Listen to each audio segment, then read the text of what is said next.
Hello everybody and welcome back to another video. Today we are going to do a little tips and tricks thing and we are going to focus on mapping today. So let's dive right in. So on this little map here I have several examples of different maps on what to do, what not to do, etc. And now I'm not the leading expert on this. I do not hold all the knowledge, but I do hold some, and hopefully y'all find it helpful too. There we go. Sorry, it like lagged, so my brain lagged right with it. All right.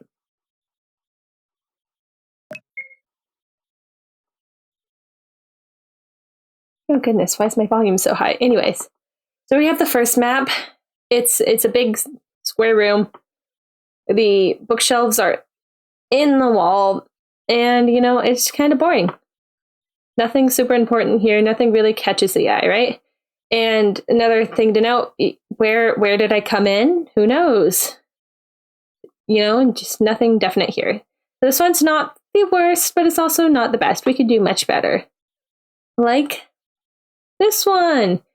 Notice this dimension to the room. It's not just one square. There are different areas sectioned off by the shelves and everything. There's even a little fire up in the corner, and there's layers, and you can tell where to go in and out. There's just difference. And then even more detailed here, it's not a perfect square. There's different rooms. It's divided. You can tell where you go in and out. There's a kitchen area and a bedroom area.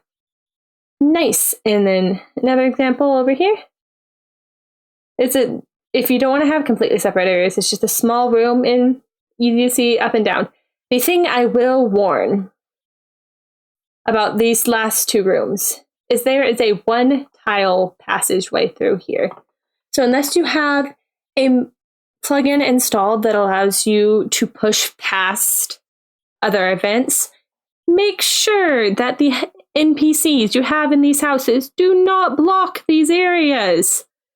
Like if you have an NPC that's pacing, like the player's pacing right now, if the NPCs come in this way and the player's trying to go this way, the player will have to stand here, wait for the NPC to pace, and then try and dart through. And it's just kind of a pain in the butt. So just be aware of where you're placing NPCs and stuff. I was not looking at the camera the entire time I did that spiel. Oh well. So first, now that I've kind of shown you some good examples, I am going to map some in real time for you guys. Well, real time for me, I'm going to speed it up. So, and then go over exactly what I did afterwards. So I'll see you after the speed bit.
And we're back. All right, hope y'all enjoyed that.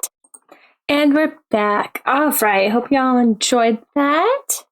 But here, just let me go through a couple things I did before I dive into the actual building.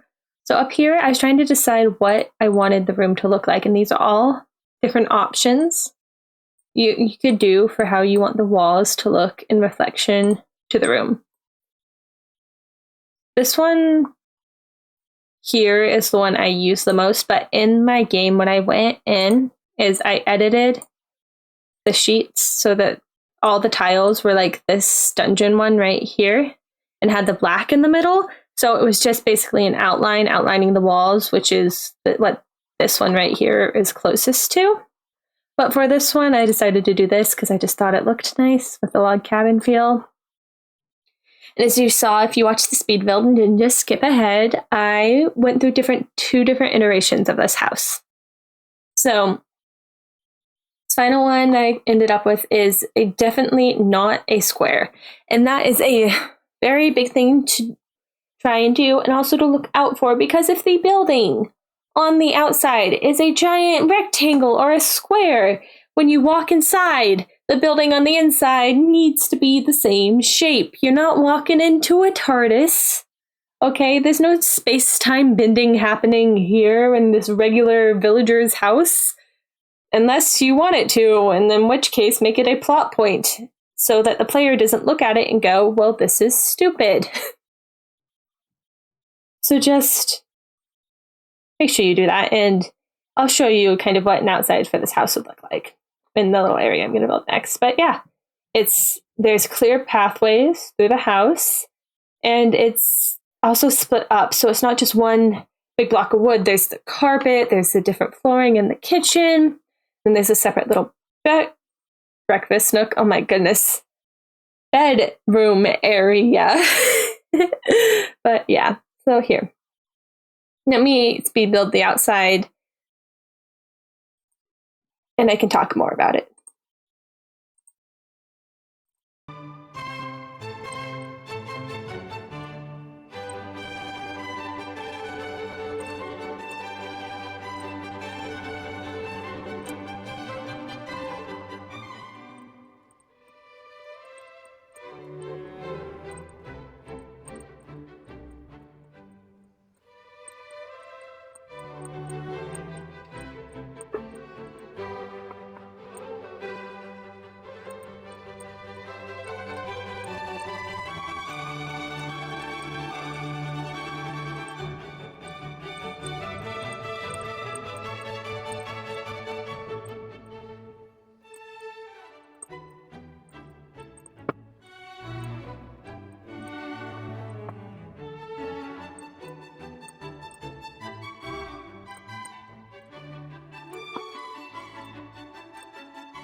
So this is just a simple house hidden in a forest. It's nothing like big or complicated.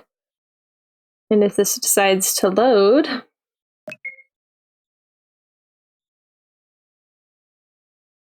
my headphones not like, hold on a sec.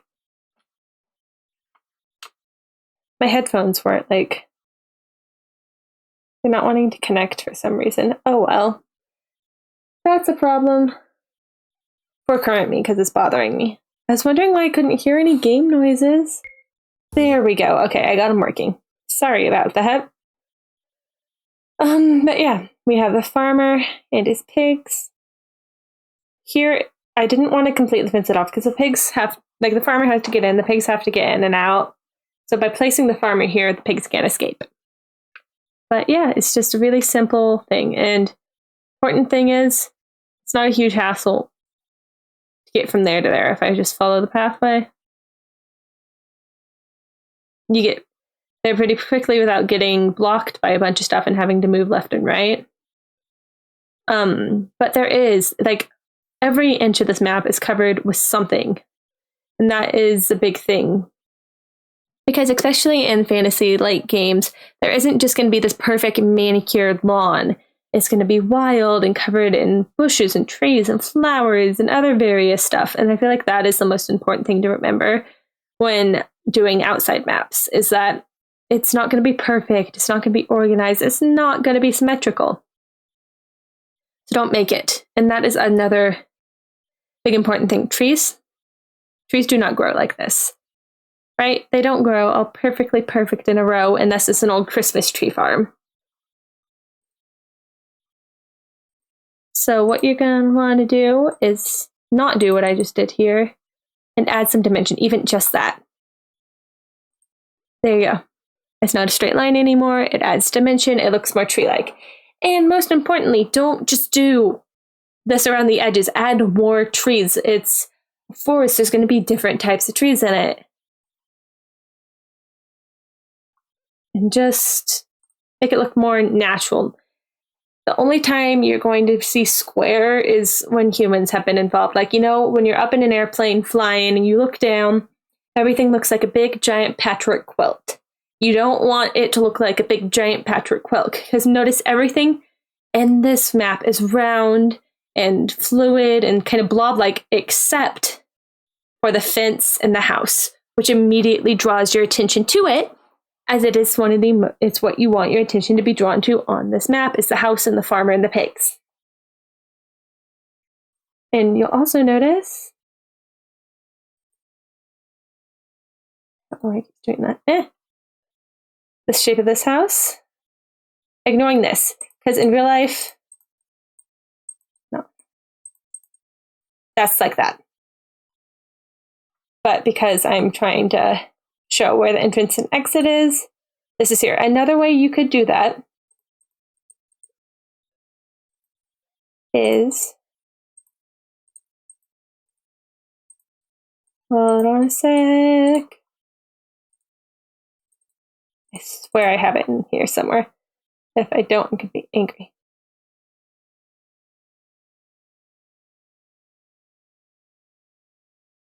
Two hours later. Oh, well.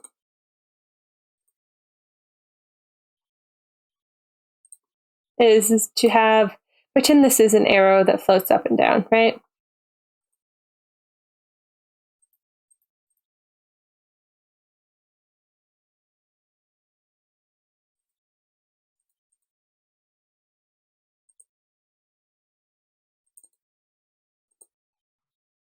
And then up to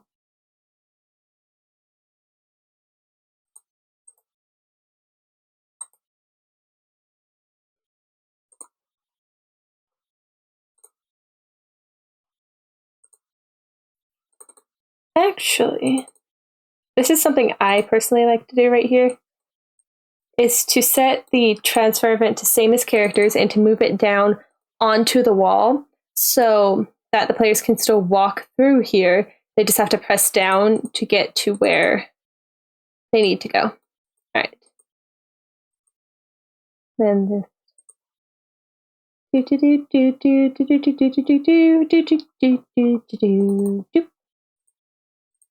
Okay, so let's show you that.